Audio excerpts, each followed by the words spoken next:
Hey guys, welcome to my YouTube channel, Dear Pre. Subscribe to my channel and hit the bell icon to get all notifications. Do like, comment, share and save the video. Friends welcome back to our channel dear Pari. आज की video lecture में BSc third year fifth semester chemistry के most important questions करेंगे for 2025 exams, जो कि all universities के लिए हैं। तो केमिस्ट्री के 3 पेपर होते हैं, इनऑर्गेनिक, फिजिकल एंड ऑर्गेनिक। तो सबसे पहले हम इनऑर्गेनिक के क्वेश्चंस को देखेंगे, देन फिजिकल के, देन ऑर्गेनिक केमिस्ट्री के। तो सेक्शन ए में 4 पार्ट्स हैं, मीन्स 2 क्वेश्चन आते हैं। उन 2 क्वेश्चन के 2-2 पार्ट होते हैं 3-3 नंबर के, ठीक है। तो यहाँ पे मैंने चारों पार्ट बता रखे हैं। फर्स्ट पार्ट में क्या आता है, CFT आती है कि व्हाट इज CFT, और उसके अच्छे से पोस्टुलेट या सैलिएंट फीचर्स बताओ। 3 नंबर का पार्ट होगा ये हमारा। उसके अलावा सेकंड पार्ट में क्या पूछा जाएगा, splitting of D orbitals of a metal ion in tetragonal, square planar या ऑक्टाहेड्रल कॉम्प्लेक्सेस। तीनों में से एक पूछा जाएगा, या तो टेट्रागोनल पूछ लेंगे, या स्क्वायर प्लेनर पूछ लेंगे, या ऑक्टाहेड्रल पूछ लेंगे। ये भी हमारा 3 नंबर का क्वेश्चन होगा, ठीक है। उसके अलावा जो सेकंड क्वेश्चन के फर्स्ट पार्ट में पूछा जाता है, या तो पूछ लेंगे कि आपको आयंस दे देंगे, उसका CFSCE, crystal field splitting energy को कैलकुलेट करो, या फिर पूछ लेंगे कि μs spin only magnetic moment को कैलकुलेट करो। तो ये भी 2-3 आपको आयंस दे देंगे और उन सब का कैलकुलेट करना पड़ेगा, 3 नंबर का क्वेश्चन। उसके अलावा VBT की लिमिटेशंस भी पूछी जाती हैं, CFT की लिमिटेशंस भी पूछी जाती हैं 3 नंबर में, ठीक है। तो CFT तो आपको बिल्कुल अच्छे से करके जाना, इसके फीचर्स भी, लिमिटेशंस भी, VBT की लिमिटेशंस भी। और जो क्रिस्टल फील्ड स्प्लिटिंग होती है उसमें टेट्रागोनल, स्क्वायर प्लेनर, ऑक्टाहेड्रल तीनों में से एक 200% आएगा, ठीक है। और ये जो चारों क्वेश्चंस हैं ये रिपीटेड वे में पूछे जाते हैं हर साल, तो आपको यही चारों क्वेश्चंस पढ़ के जाने, और ए सेक्शन में इन 4 पार्ट के अलावा और कुछ भी नहीं आएगा, ठीक है। तो इसके अलावा हम चलते हैं बी सेक्शन में। बी सेक्शन में जो रिपीटेड वे में क्वेश्चन पूछे जाते हैं वो कौन कौन से हैं, ओवरऑल स्टेबिलिटी कांस्टेंट को पूछ लेते हैं, या फिर पूछ लेते हैं कि what is the relationship between in step wise stability constant and overall stability constant. इन दोनों में से एक क्वेश्चन 3 नंबर में आएगा, या तो ये आ जाएगा, या फिर सेक्शन बी में इन दोनों में से एक क्वेश्चन पक्का आएगा। या तो पूछ लेंगे ओवरऑल स्टेबिलिटी कांस्टेंट क्या है, या फिर step wise stability constant and overall stability constant में रिलेशनशिप पूछ सकते हैं। इसके अलावा ट्रांस इफेक्ट और trans directing effect with example पूछा जाता है, और ये हर साल आता है, तो ये क्वेश्चन भी आपको रट के जाना है। इसके अलावा name the factors affecting the stability of complexes, explain any one. ये क्वेश्चन भी बार बार रिपीटेड वे में पूछा जाता है, 3 नंबर में क्वेश्चन आता है ये। And mechanism of nucleophilic substitution reactions in square planar complexes, ये क्वेश्चन भी 3 नंबर में रिपीटेड पूछा जाता है, ठीक है। log बीटा क्या होता है, how it is related to the stability of metal complexes, explain with example. ये भी 3 नंबर का क्वेश्चन है, ठीक है। एक क्वेश्चन तो इन दोनों में से हो गया, एक क्वेश्चन ट्रांस डायरेक्टिंग इफेक्ट हो गया, तो एक पार्ट के दोनों क्वेश्चन तो कंप्लीट हो गए। दूसरे पार्ट के एक क्वेश्चन में क्या आएगा, या तो फैक्टर्स पूछ लें या फिर NSR को पूछ लेंगे, ठीक है। एक पार्ट यहाँ से हो गया, दूसरा पार्ट हो गया या तो log बीटा पूछ लेंगे, या फिर tetrahedral complexes are always high spin complexes. ये एक ही नंबर में पूछा जाता है, 1 या 2 नंबर में पूछ सकते हैं, ठीक है। इससे ज़्यादा नहीं आएगा ये क्वेश्चन, ठीक है। और ये क्वेश्चन हर साल भी नहीं आता, ये क्वेश्चन कभी कभी आता है, तो इसको आप ऑप्शनल पढ़ भी सकते हो और नहीं भी पढ़ सकते, ठीक है। बाकी के जो ऊपर के 6 क्वेश्चन है उसको तो बिल्कुल अच्छे से पढ़ लेना, या फिर याद नहीं हो ना तो रट लेना, क्योंकि यही क्वेश्चन आएंगे एग्जाम में, ठीक है। तो सेक्शन बी भी हमारा कंप्लीट हो गया। अब हम चलते हैं सेक्शन सी में, देख लेते हैं कौन कौन से मोस्ट इम्पोर्टेंट क्वेश्चन है यहाँ पे हमारे। तो सेक्शन सी के जो हमारे क्वेश्चंस हैं उसमें सबसे पहला क्वेश्चन क्या है, Gauss method for measuring magnetic susceptibility 200% आएगा ये पेपर में 3 नंबर में।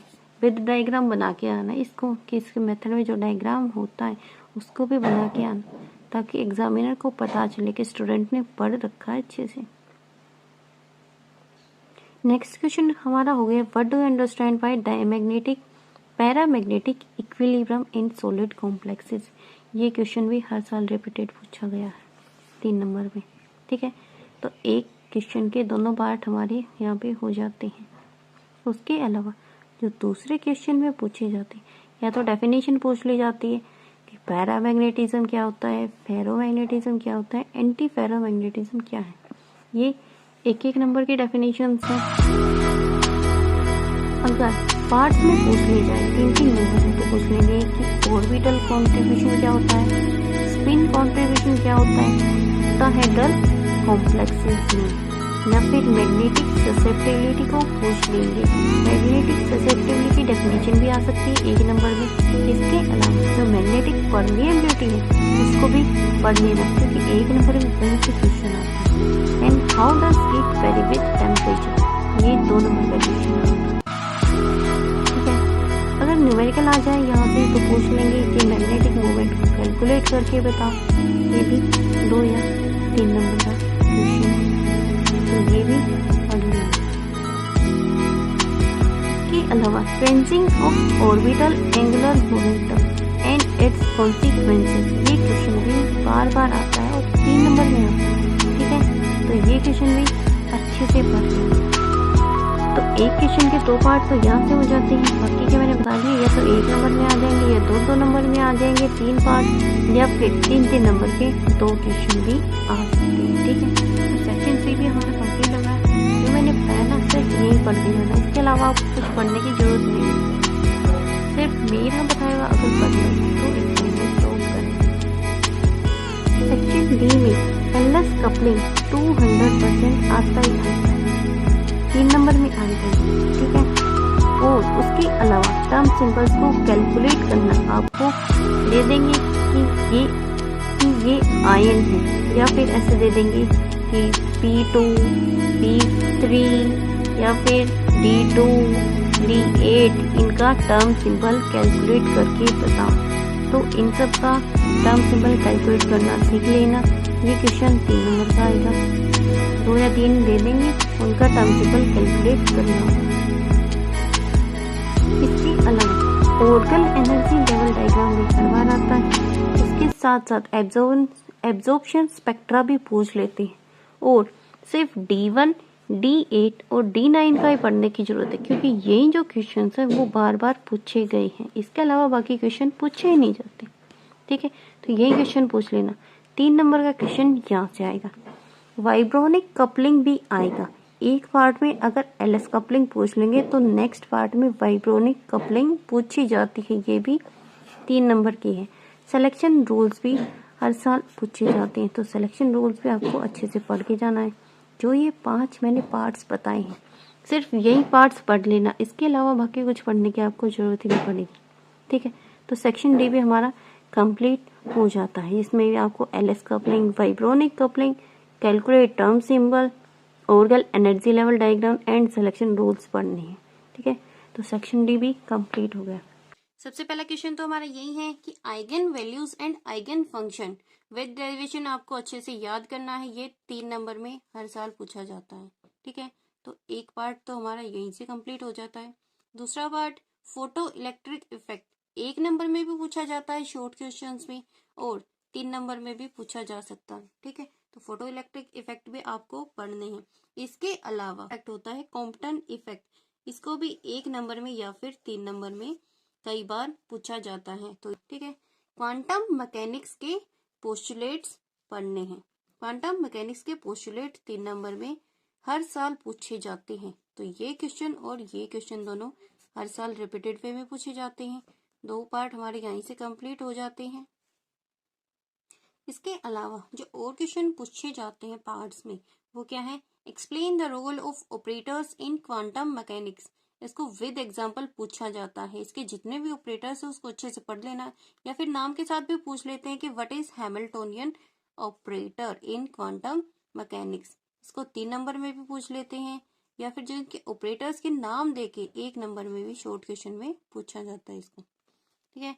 इसके अलावा state and derive Planck's radiation law, ये हमारा 3 नंबर का क्वेश्चन है। अगर प्लैंक्स रेडिएशन लॉ की डेफिनेशन पूछ लेते तो 1 नंबर का क्वेश्चन हो जाएगा। इसके अलावा किरचॉफ लॉ को भी आपको विद प्रूफ करना है, क्योंकि किरचॉफ लॉ जब भी पूछा जाता है उसके साथ उसका प्रूफ पूछा जाता है कि explain Kirchhoff law with proof. यहाँ पे भी ये हमारा 3 नंबर का क्वेश्चन हो जाता है। इसके अलावा जो एक और क्वेश्चन है जो हर साल तो आता नहीं, लेकिन आपको पढ़ के जाना चाहिए, क्योंकि कभी कभी इसके आने के चांसेस ज्यादा हो जाते हैं, और ये पिछले 1-2 साल में नहीं आए हैं, तो अब की बार इसके आने के चांसेस और भी ज्यादा है। क्या क्वेश्चन हमारा? Describe spectral distribution of black body radiation, और ये 3 नंबर में पूछा जाता है। तो ए सेक्शन में जितने भी क्वेश्चंस आते हैं वो मैंने आपको बता दिए हैं। इन क्वेश्चन के अलावा और बाकी कोई क्वेश्चन नहीं आएगा, इन्हीं के अंदर से आपका ए सेक्शन कंप्लीट हो जाता है। अब हम चलते हैं बी सेक्शन की ओर। बी सेक्शन में जो सबसे ज्यादा मोस्ट टाइम्स पूछा जाने वाला रिपीटेड क्वेश्चन है डाइपोल मोमेंट। 3 नंबर में ये हमारा क्वेश्चन आएगा। डाइपोल मोमेंट के साथ डाइपोल मोमेंट के यूज भी पूछ लेते हैं कि डाइपोल मोमेंट को क्यों यूज किया जाता है। कई बार इसको सिंस ट्रांस के लिए भी यूज किया जाता है, मीन्स मोलिक्यूल की स्ट्रक्चर के लिए यूज किया जाता है। तो डाइपोल मोमेंट को उसके साथ उसके यूज भी याद कर लेना, जो भी 2-4 इसके यूज हो सारे याद कर लेना, क्योंकि ये क्वेश्चन पूछा जाता है कि what is dipole moment and give its use in the determination of structure of compounds. इसके साथ साथ कई बार पूछा जाता है कि how it can be determined by refractive method. तो या तो ये पूछा जाएगा या फिर ये पूछा जाएगा, हमारा 3 नंबर का क्वेश्चन हो जाता है, ठीक है। इसके अलावा क्लोसियस मोजोटी इक्वेशन, इसको विद डेरिवेशन याद कर लेना, क्योंकि ये भी हर साल रिपीटेड वे में पूछी जाती है। डाइपोल मोमेंट भी अच्छे से याद कर लेना, ये भी बार बार पूछा जाता है। क्लोसियस मोजोटी इक्वेशन भी बार बार पूछी जाती है, तो ये भी बिल्कुल अच्छे से याद कर लेना। इसके अलावा मैग्नेटिक ससेप्टिबिलिटी, या तो मैग्नेटिक ससेप्टिबिलिटी को 1 नंबर में पूछ लेंगे, या फिर इसके साथ इसकी एप्लीकेशन पूछ लेंगे तो भी 3 नंबर का क्वेश्चन है, या फिर मैग्नेटिक ससेप्टिबिलिटी को डिटरमाइन करने के लिए जो हमारा गोएज मेथड है, ये मैंने बताया था इनऑर्गेनिक के पेपर में भी हर साल आता है, और यहाँ पे भी रिपीटेड वे में हर साल आता है, तो ये हमारा 3 नंबर का क्वेश्चन है। इसके अलावा जो मैग्नेटिक परमेबिलिटी है उसकी भी डेफिनेशन अच्छे से याद कर लेना, क्योंकि कई बार मैग्नेटिक ससेप्टिबिलिटी और मैग्नेटिक परमेबिलिटी के बीच में रिलेशनशिप पूछ लिया जाता है 3 नंबर में। तो एक क्वेश्चन तो यहाँ से पक्का आएगा, या तो इसके साथ इसकी एप्लीकेशन पूछ लेंगे, या इसका मेथड पूछ लेंगे, या फिर दोनों के बीच में रिलेशनशिप पूछ लेंगे, तो यहाँ से आपके तीनों पार्ट हो जाए। तो इसके अलावा इस सेक्शन में कई बार न्यूमेरिकल भी आ जाता है कि कैलकुलेट परसेंट आयोनिक कैरेक्टर। तो यहाँ पे परसेंट आयोनिक कैरेक्टर को कैलकुलेट करने का न्यूमेरिकल कई बार पूछा जाता है, और इसको देख लेना कि परसेंट आयोनिक कैरेक्टर, या फिर ये भी पूछा जाता है कि डाइपोल मोमेंट है यहाँ पे मैग्नेटिक मोमेंट, उसको भी कैलकुलेट करो, ठीक है। तो यहाँ से आप न्यूमेरिकल भी तैयार कर लेना, 3 या 2 नंबर में पक्का पूछा जाएगा। 1-2 बार डिफरेंस पूछ लिया जाता है कि what is internal and external compensation, ये भी 3 नंबर में आ जाता, तो ये क्वेश्चन भी पढ़ लेना। इसके अलावा give relationship between magnetic moment and number of unpaired electron, ये भी 2-3 साल में एक बार पूछा जाता है, हर साल नहीं आता है, तो ये भी एक बार रिवीजन कर लेना। इसके अलावा एंगल ऑफ रोटेशन को 1 नंबर में पूछ लिया जाता है। अगर इसके साथ इसके फैक्टर्स या फिर एक्सप्रेशन फॉर स्पेसिफिक रोटेशन को पूछेंगे तो ये क्वेश्चन भी हमारा 3 नंबर का हो जाता है। तो ये सारे आप पार्ट्स कर लेना, ठीक है। तो यहाँ से हमारा बी सेक्शन भी कंप्लीट हो जाता है। जितना मैंने बताया अगर इतना सारा पढ़ लोगे तो आपका पेपर बिल्कुल पूरा हो जाएगा, ठीक है। अब हम चलते हैं सी सेक्शन में। तो सी सेक्शन के क्या क्या क्वेश्चंस हैं? एक तो साउंड टू नॉइज रेशियो, जो यहाँ पे 1 नंबर में भी पूछ लिया जाता है और 3 नंबर में भी पूछ लिया जाता है। अगर 3 नंबर में पूछ लिया जाएगा तो इसकी अच्छे से कंप्लीट एक्सप्लेन करना पड़ेगा, आपको इसके रूल्स भी लिखने पड़ेंगे, ठीक है। Intensity and line weights of spectra, ये जो क्वेश्चन है उसको एक एक नंबर में पूछ लिया जाता है, ठीक है। तो intensity and line weights of spectra को भी पढ़ लेना। रिजोल्विंग पावर को भी एक नंबर में पूछ लिया जाता है। डिग्री ऑफ फ्रीडम को भी एक नंबर में पूछ लिया जाता है। इस सेक्शन में जो क्वेश्चंस आते हैं वो ज्यादातर एक एक नंबर के 3 क्वेश्चन करके एक पार्ट बना देंगे कि define the all terms. And हो सकता है 3 नंबर में भी पूछ लिया जाए कि एक्सप्रेशन फॉर रोटेशनल एनर्जी, इसको 3 नंबर में पूछ लिया जाता है। तो यहाँ पे 3 नंबर में भी क्वेश्चन आने के चांसेस और एक एक नंबर के क्वेश्चन आने के ज्यादा चांसेस हैं। तो ये जो डेफिनेशन टर्म्स मैंने बताई है इनको अच्छे से पढ़ लेना। What are the advantages of Raman spectroscopy over rotational spectroscopy? ये क्वेश्चन बार बार पूछा जाता है 3 नंबर में। तो यहाँ से ये जो क्वेश्चन है इसको भी अच्छे से पढ़ लेना। और ये जो मैंने टर्म्स बताई हैं ये भी हर साल पूछी जाती हैं, तो इन सभी टर्म्स को भी अच्छे से याद कर लेना, क्योंकि ये जो 4 टर्म्स बताए हैं 4-5, इन सब में से 3 टर्म तो पक्का पूछी जाएंगी, ठीक है। तो यहाँ से एक पार्ट हो गया। एक पार्ट में पूछा जाएगा कि रोटेशनल एनर्जी फॉर एक्सप्रेशन बताओ। इसके अलावा what are the advantages of Raman spectroscopy over rotational spectroscopy, ये भी 3 नंबर में आता है। इसके अलावा या तो न्यूमेरिकल आ जाएंगे या फिर सिलेक्शन रूल्स को भी पूछा जाता है 3 नंबर में। और जो यहाँ से न्यूमेरिकल बनता है वो भी हमारा 3 नंबर का बनता है। तो सी सेक्शन में हमने देख लिया कि कौन कौन से पार्ट आएंगे। ये सारे पार्ट्स अच्छे से कवर कर लेना, ठीक है, जिससे हमारा सी सेक्शन भी क्लियर हो गया। अब हम चलते हैं डी सेक्शन में। डी सेक्शन में कौन कौन से क्वेश्चन है जो हर साल पूछे जाते हैं। तो डी सेक्शन में एक तो सबसे पहला क्वेश्चन यही है कि बोन ओपन हैमर अप्रोक्सीमेशन, ये हर साल आता है और इसको इसके साथ साथ इसका डायग्राम भी बना के आना अच्छे से। तो ये 3 नंबर का क्वेश्चन तो आपका पक्का हो गया यहाँ से, क्योंकि ये तो आएगा ही आएगा गारंटीड। इसके अलावा रेलिंग एंड रमन स्कैटरिंग में डिफरेंस पूछ लिया जाता है कि what is railing and Raman scattering, या तो 1 नंबर में आ जाएगा शॉर्ट क्वेश्चन में या फिर 3 नंबर में भी आ जाएगा। तो ये क्वेश्चन भी अच्छे से कर लेना। Raman effect on the basis of polarisation of molecules, ये भी हमारा 3 नंबर का क्वेश्चन है, कई बार आ जाता है। इसके अलावा ऑसिलेटर्स भी पढ़ने हैं आपको, हार्मोनिक भी एंड एनहार्मोनिक भी। जो एनहार्मोनिक ऑसिलेटर है उसका एक्सप्रेशन भी कई बार पूछा गया है, तो इनके साथ इनके एक्सप्रेशन भी कर लेना, ठीक है। तो हमारे 3 क्वेश्चन तो यहाँ से कंप्लीट हो ही जाते। एक तो ये आएगा, इन दोनों में से या तो ये तो 1 नंबर में भी आ सकता है और 3 नंबर में भी आ सकता है, ठीक है। इसके अलावा Raman effect on the basis of polarisation of molecules, harmonic and anharmonic oscillator with expression. Next question हमारा हो जाता है कि rotational and vibrational Raman spectra of diatomic molecules, ये क्वेश्चन भी हर साल पूछा गया है, ठीक है। तो ये क्वेश्चन भी बिल्कुल रट लेना, क्योंकि ये भी आएगा। एक तो ये बिल्कुल हर साल पूछा जाता है कि ये हर साल पूछा जाता है। इसके अलावा जो ऑसिलेटर्स के एक्सप्रेशन भी कर लेना, ठीक है। और डिग्री ऑफ फ्रीडम, ये मैंने ऊपर वाले सेक्शन में भी बताया था कि 1 नंबर में पूछा जाता है, और यहाँ पे भी ये डिग्री ऑफ फ्रीडम कई बार पूछा गया। डिग्री ऑफ फ्रीडम के साथ साथ लीनियर एंड नॉन लीनियर को भी पूछा जाता है।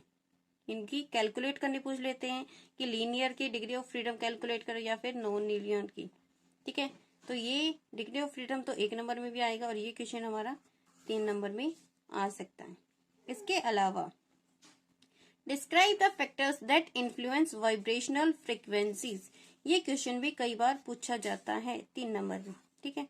तो ये क्वेश्चन भी अच्छे से ये क्वेश्चन भी अच्छे से याद कर लेना। एंड इस सेक्शन का लास्ट वन क्वेश्चन क्या है, experimental setup of Raman spectroscopy, हर तीसरे साल पूछा जाता है। हर साल नहीं आता, लेकिन 1 साल छोड़ के 1 साल ये क्वेश्चन पक्का आता है। तो ये भी हमारा 3 नंबर का क्वेश्चन है और इसको विद डायग्राम करके आना आपको, ठीक है। तो इसके साथ इसका डायग्राम भी अच्छे से करना है। तो यहाँ से हमने डी सेक्शन भी अच्छे से कंप्लीट कर लिया है। ए सेक्शन और बी सेक्शन में क्वेश्चन आते हैं वो स्पेक्ट्रोस्कोपी से आते हैं, और जो बच गया सी और डी सेक्शन वो कार्बोहाइड्रेट्स में से आएंगे, ठीक है। तो डी सेक्शन में से आधा तो कार्बोहाइड्रेट्स का पोर्शन आएगा और उसके अलावा जो रिमेनिंग पोर्शन है उसमें ऑर्गेनोमेटेलिक कंपाउंड से आता है, ठीक है। तो अब हम देखते हैं कौन कौन से क्वेश्चंस आने वाले हैं। तो ए सेक्शन में जो क्वेश्चन हर साल पूछे गए हैं वो क्या है? एक तो NMR spectroscopy and PMR spectroscopy, दोनों के प्रिंसिपल अच्छे से याद कर लेना, क्योंकि दोनों में से एक का प्रिंसिपल या फिर हो सकता है दोनों का प्रिंसिपल ही अलग अलग क्वेश्चन में पार्ट्स में पूछ लिया जाए। तो ये हमारा 3 नंबर का क्वेश्चन है, ठीक है। ये बिल्कुल अच्छे से याद कर लेना, हर साल आता है। इसके अलावा shielding and deshielding of protons in NMR spectroscopy with example, इसको भी 3 नंबर में पूछा जाता है, ठीक है। तो ये क्वेश्चन भी कई बार आता है, इसको भी अच्छे से याद कर लेना। Spin spin coupling, coupling constant and peak area, ये जो तीनों पार्ट्स हैं उसको पूछ लिया जाता है कि डिफाइन दीज टर्म्स। एक नंबर में ये क्वेश्चन आते हैं, या फिर हो सकता है कि वेरी शॉर्ट क्वेश्चन जो होता है हमारा फर्स्ट क्वेश्चन, उसके अंदर भी इनको पूछा जा सकता है। तो ये टर्म्स भी पढ़ लेना। इसके अलावा give the number of signals, आपको क्या कर देंगे, कंपाउंड्स दे देंगे जिसके बेसिस पे, मीन्स NMR और PMR स्पेक्ट्रोस्कोपी के बेसिस पे उसके नंबर ऑफ सिग्नल्स कैलकुलेट करनी है, रिलेटिव पोजीशन भी कैलकुलेट करनी है एंड रिलेटिव इंटेंसिटी भी कैलकुलेट करनी है on the basis of PMR and NMR spectrum. Next question is spin spin splitting. इसकी स्प्लिटिंग के साथ साथ इसके रूल्स भी अच्छे से पढ़ लेना, क्योंकि ये जो 3 नंबर में क्वेश्चन आता है उसमें अलग से मेंशन किया जाता है कि स्पिन स्पिन स्प्लिटिंग के रूल्स बताओ, इसके क्या क्या रूल्स हैं। इसके अलावा जो केमिकल शिफ्ट का क्वेश्चन, ये भी रिपीटेड वे में हर साल पूछा जाता है। इसके साथ या तो इसके फैक्टर्स पूछ लेंगे कि what are the factors of chemical shift, या फिर इसके 2 स्केल होते हैं उनके स्केल्स को मेंशन कर देंगे कि what is chemical shift and describe their scales. तो ये हमारा जो क्वेश्चन है वो 3 नंबर में पूछा जाता है। तो ये क्वेश्चन भी बिल्कुल अच्छे से पढ़ लेना। इसके अलावा पूछ लिया जाता है कि डाइस्टीरियोटोपिक एंड एनेंशियोटोपिक प्रोटॉन्स होते हैं, उनको विद एग्जांपल एक्सप्लेन करो। और ये जो हमारा क्वेश्चन है ये 3 नंबर में पूछा जाता है और हर साल पूछा जाता है, ठीक है। तो ये क्वेश्चन भी बिल्कुल अच्छे से पढ़ लेना। इसके अलावा डाउनफील्ड एंड अपफील्ड क्वेश्चन 2-3 साल में एक बार रिपीट हो जाता है, तो इसके आने के भी चांसेस अब की बार हैं, ठीक है। तो ये क्वेश्चन भी अच्छे से पढ़ लेना। इसके साथ साथ क्या पूछा जाता है कि why does benzene display downfield proton resonance signals as compare to cyclohexane. Benzene और साइक्लोहेक्सेन में डाउनफील्ड प्रोटॉन रेजोनेंस सिग्नल्स की कंपैरिजन पूछ ली जाती है, ठीक है। और यही पूछी जाएगी, इसके अलावा नहीं पूछी जाएगी, क्योंकि हर साल यही पूछी जाती है। तो ये भी मैंने मेंशन कर रखी है। और ये क्वेश्चन हमारा 3 नंबर का है। तो यहाँ पे हमारा ये सेक्शन कंप्लीट हो जाता है, जिसमें आपको NMR एंड PMR का प्रिंसिपल करना है, shielding and deshielding of protons in NMR spectroscopy with example, spin spin coupling, coupling constant, peak area, या फिर जो न्यूमेरिकल आ सकता है, मीन्स पूछे जाएंगे कि अमाउंट दे देंगे, इसके सिग्नल्स कैलकुलेट करो, relative position, relative intensity on the basis of PMR spectrum and NMR spectrum, ठीक है। तो ये बाकी के भी देख लेना, मैंने अच्छे से बता दिए। अब हम देखते हैं बी सेक्शन में क्या क्या है। तो बी सेक्शन में जो क्वेश्चन हर साल पूछे जाते हैं उसमें क्या होता है, डिस्कस द PMR स्पेक्ट्रा। आपको कोई भी कंपाउंड दे देंगे और उसका आपको PMR स्पेक्ट्रा या फिर NMR स्पेक्ट्रा बताना होगा। इसमें जो कंपाउंड्स दिए जाते हैं वो मैंने इसलिए नहीं मेंशन कर रखे क्योंकि हर साल अलग अलग कंपाउंड दिए जाते हैं। तो आपके सिलेबस में जितने भी कंपाउंड्स हैं सारे को अच्छे से पढ़ लेना। ये हमारे दोनों 3-3 नंबर के क्वेश्चन हैं और ये दोनों ही आएंगे, ये नहीं कि दोनों में से एक आएगा, ये भी आएगा और ये भी आएगा, ठीक है। तो दोनों को अच्छे से पढ़ लेना। और वाले सेक्शन में भी बताया था कि मैंने कंपाउंड देंगे और नंबर ऑफ सिग्नल कैलकुलेट करने होते हैं। यहाँ पे भी आपको कंपाउंड देंगे और उसके बेसिस पे आपको नंबर ऑफ सिग्नल भी कैलकुलेट करना है और उसी के बेसिस पे जो कंपाउंड दिया है उसका स्ट्रक्चरल फॉर्मूला भी बताना है कि इसका स्ट्रक्चर कैसे बनेगा। और जो हमारा ये वाला क्वेश्चन है ये भी हर साल पूछा जाएगा। 2 या 3 कंपाउंड दिए जाते हैं, ये नहीं कि 1-2 कंपाउंड देंगे, 2 या 3 तो पक्का दिए जाएंगे और 3 नंबर का क्वेश्चन है और आपको सभी का अच्छे से बताना होगा, ठीक है। तो PMR spectra, NMR spectra and इसके बेसिस पे जो स्ट्रक्चर ऑफ कंपाउंड आपको बताना है, ये बिल्कुल अच्छे से पढ़ लेना, ये तीनों पार्ट तो आएंगे ही आएंगे। इसके अलावा एक क्वेश्चन और भी है, तो क्या है, डिफरेंस बिटवीन कंपाउंड्स। आपको 2 कंपाउंड दे देंगे या फिर 3 कंपाउंड दे देंगे, पीएमआर स्पेक्ट्रोस्कोपी के बेसिस पे उनमें डिफरेंस पूछा जाता है। जैसे कि दे देंगे एसिटाल्डिहाइड या फिर बेंजल्डिहाइड, दोनों के बीच में डिफरेंस बताओ on the basis of PMR spectroscopy. और एक और क्वेश्चन है कि what are the applications of PMR spectroscopy. ये क्वेश्चन भी कई बार पूछा जाता है। तो ये जो 4-5 पार्ट्स बताए मैंने, ये अच्छे से कर लेना, जिससे कि बी सेक्शन भी क्लियर हो जाता है। ये सारे 3-3 नंबर में ही आएंगे। इनके अंदर कई सारे कंपाउंड्स दे दिए जाएंगे, उसके बेसिस पे आपको सिग्नल कैलकुलेट करने हैं या फिर उनका स्ट्रक्चर बताना है या फिर डिफरेंस भी पूछ लेंगे और एप्लीकेशन भी पीएमआर स्पेक्ट्रोस्कोपी भी पढ़ लेना।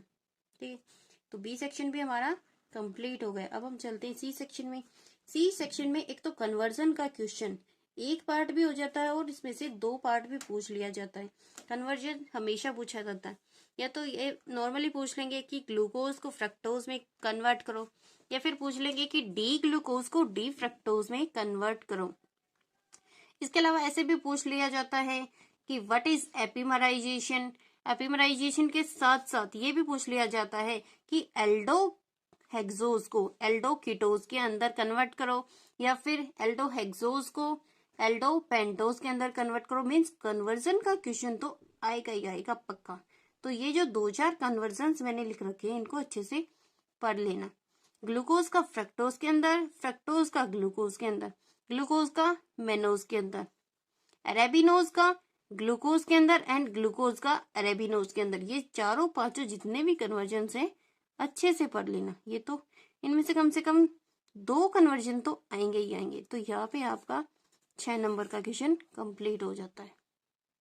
या तो 3 नंबर के पार्ट में 1 कन्वर्जन पूछ लेंगे, या फिर 3 नंबर के पार्ट में आपको 2 कन्वर्जन भी पूछ सकते हैं। तो कन्वर्जन तो अच्छे से कर लेना। इसके अलावा जो ग्लूकोज, फ्रक्टोज, मेनोज, ये जो कन्वर्जन करने टाइम इनके फॉर्मूलेज हैं और स्ट्रक्चर हैं, ये भी अच्छे से कर लेना, क्योंकि जो इनके स्ट्रक्चर्स हैं वो पूछे जाते हैं। इसके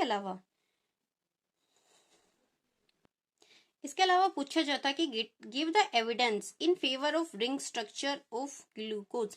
ग्लूकोज का जो पायरेनोज रिंग स्ट्रक्चर होता है उसके एविडेंस पूछे जाते हैं, और ये हर साल आता है रिपीटेड वे में। 3 नंबर में आएगा। ये क्वेश्चन भी बिल्कुल अच्छे से पढ़ के जाना। रफ डिग्रेडेशन भी कई बार आता है और उसको साथ उसके एग्जाम्पल भी पढ़ लेना। ये भी हमारा 3 नंबर का क्वेश्चन है। म्यूटा रोटेशन 1 नंबर में भी आ सकता है और म्यूटा रोटेशन 3 नंबर में भी आ सकता है विद एग्जाम्पल। ठीक है, तो म्यूटा रोटेशन भी बिल्कुल अच्छे से पढ़ के जाना आपको। किलानी फिशर सिंथेसिस ये भी रिपीटेड वे में पूछी जाती है। ठीक है, तो किलानी फिशर सिंथेसिस भी पढ़नी है, रफ डिग्रेडेशन भी अच्छे से पढ़ना है। ये दोनों तो बिल्कुल अच्छे से याद कर लेना। या तो ऐसे आ जाएगा क्वेश्चन की व्हाट इज किलानी फिशर सिंथेसिस, या फिर इसको ये भी पूछ लिया जाता है कि डिफाइन एपिमराइजेशन, और आपको 2 कंपाउंड दे देंगे, उनके बीच में कन्वर्जन पूछ लेंगे। तो किलानी फिशर सिंथेसिस और एपिमराइजेशन एक ही टर्म है, ये दोनों की मीन्स सेम है, इन दोनों की प्रोसेस इसी के 2 नाम है। ठीक है, तो ये दोनों तो एक ही हो गई। वॉल डिग्रेडेशन भी कई बार पूछ लिया जाता है, हर साल तो आता नहीं लेकिन कई बार पूछ लिया जाता है, तो इसको भी आप एक बार पढ़ लेना। ठीक है, तो ये भी हमारे 3 नंबर के क्वेश्चन हो गए। स्ट्रक्चर्स तो मैंने बताया दिया कि हावर स्ट्रक्चर ग्लूकोज, फ्रक्टोज, राइबोज का भी कर लेना, क्योंकि राइबोज का भी कई बार पूछा गया है। राइबोज के अलावा मेनोज, अरेबिनोज, इनके भी पढ़ लेना, क्योंकि कन्वर्जन करोगे तो स्ट्रक्चर का तो आपको पता ही चल जाएगा, याद करने पड़ेंगे कन्वर्जन। तो इन सारे क्वेश्चंस के अलावा एक क्वेश्चन और है कि व्हाट इज ओसा जोन्स। ओसा जोन भी हर साल पूछे जाते हैं, क्योंकि मेंशन है सिलेबस में अलग से पार्ट में कि व्हाट आर ओसा जोन्स। ओसा जोन के साथ या तो इनकी फॉर्मेशन पूछ लेंगे, फॉर्मेशन की 2-3 रिएक्शंस याद कर लेना, और इनका जो मैकेनिज्म होता है फॉर्मेशन का वो भी अच्छे से पूछा जाता है। और ओसा जोन्स की फॉर्मेशन होती है वो फ्रक्टोज से भी होती है और ग्लूकोज से भी होती है, तो दोनों याद कर लेना, क्योंकि मेंशन कर दिया जाता कई बार कि ग्लूकोज से फॉर्मेशन को बताओ या फिर फ्रक्टोज से बताओ, तो उन दोनों के भी अच्छे से पढ़ लेना। तो ये भी हमारा 3 नंबर का क्वेश्चन हो गया। तो सी सेक्शन हमारा कंप्लीट हो गया। सारे कार्बोहाइड्रेट्स के फर्स्ट पार्ट से क्वेश्चन पूछे जाएंगे। तो कार्बोहाइड्रेट्स को जो सेकंड पार्ट से, जिसमें डाइसैकेराइड्स और पॉलीसैकेराइड्स आते हैं। डी सेक्शन में डाइसैकेराइड्स और पॉलीसैकेराइड्स की डेफिनेशन भी पूछ ली जाती है, या फिर एक नंबर के क्वेश्चन में भी पूछ लिया जाता है कि what are monosaccharide, disaccharide and polysaccharides. तो इनकी डेफिनेशन भी पढ़ लेना। कई बार क्वेश्चन पेपर में हम इनकी डेफिनेशन ही भूल जाते हैं। इसके साथ साथ ring structure of maltose, sucrose, lactose, इनको पढ़ लेना, क्योंकि इनको हर साल पूछा जाता है। या तो तीनों का पूछ लेंगे स्ट्रक्चर, या फिर एक एक का भी 3 नंबर में पूछ लेंगे। ठीक है, तो एक क्वेश्चन तो यहीं से हो गया 3 नंबर का। तो डी सेक्शन में मैंने बताया था कि कार्बोहाइड्रेट से भी क्वेश्चन आएंगे और ऑर्गेनोमेटेलिक कंपाउंड से भी क्वेश्चन आएंगे। तो यहाँ पे ऑर्गेनोलिथियम कंपाउंड्स को भी हर साल पूछा जाता है। रिंग स्ट्रक्चर भी तीनों का अच्छे से याद कर लेना, क्योंकि यही आएंगे, एक पार्ट में तो आएंगे ही आएंगे। ठीक है, इसके अलावा ऑर्गेनोलिथियम कंपाउंड्स की प्रिपरेशन पूछ ली जाती है, या फिर उनकी केमिकल रिएक्शंस भी पूछ ली जाती हैं। ये जो हमारा 3 नंबर का क्वेश्चन, ये भी हर साल आएगा, आता ही आता है पेपर में। या तो स्टार्च, जो नेक्स्ट क्वेश्चन हमारा वो क्या है, स्टार्च का स्ट्रक्चर। अगर स्टार्च का स्ट्रक्चर सिंगल पूछेंगे तो 3 नंबर का क्वेश्चन आएगा। इसके साथ साथ पूछ लेंगे कि व्हाट आर पॉलीसैकेराइड, तो पॉलीसैकेराइड की डेफिनेशन आपको बतानी पड़ेंगे, उसके एग्जांपल्स भी बताने पड़ेंगे, और स्टार्च को अच्छे से एक्सप्लेन करना पड़ेगा। या फिर डिफरेंस में पूछ लिया जाता है कि what is the difference between starch and cellulose. ये भी 3 नंबर का क्वेश्चन है। तो इन दोनों में से एक क्वेश्चन हो गया हमारा, एक क्वेश्चन यहाँ से हो गया, एक यहाँ से हो गया। ठीक है, तो 3 पार्ट हो गए, और जो बच गए 2 पार्ट, इन दोनों में से एक क्वेश्चन तो पक्का आता है।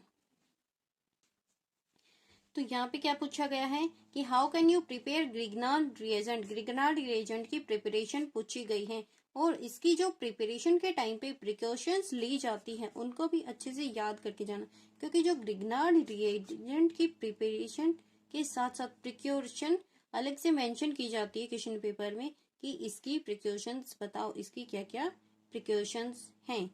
तो ये हमारा 3 नंबर का क्वेश्चन है। इसके अलावा जो ऑर्गेनोलिथियम कंपाउंड्स हैं उनमें प्रिपरेशन या फिर रिएक्शन के साथ साथ क्या पूछ लिया जाता है कि what is the difference between organolithium compounds and Grignard reagent. ये क्वेश्चन अलग से नहीं आता है, ऑर्गेनोलिथियम कंपाउंड्स के साथ में ही पूछा जाता है। ठीक है, तो यहाँ पे भी हमारे इस सेक्शन के चारों पार्ट है वो कंप्लीट हो गए हैं। तो डी सेक्शन हमारा कंप्लीट हो गया। अगर वीडियो अच्छी लगे तो लाइक, कमेंट, शेयर और सब्सक्राइब करना ना भूलना। Thank you.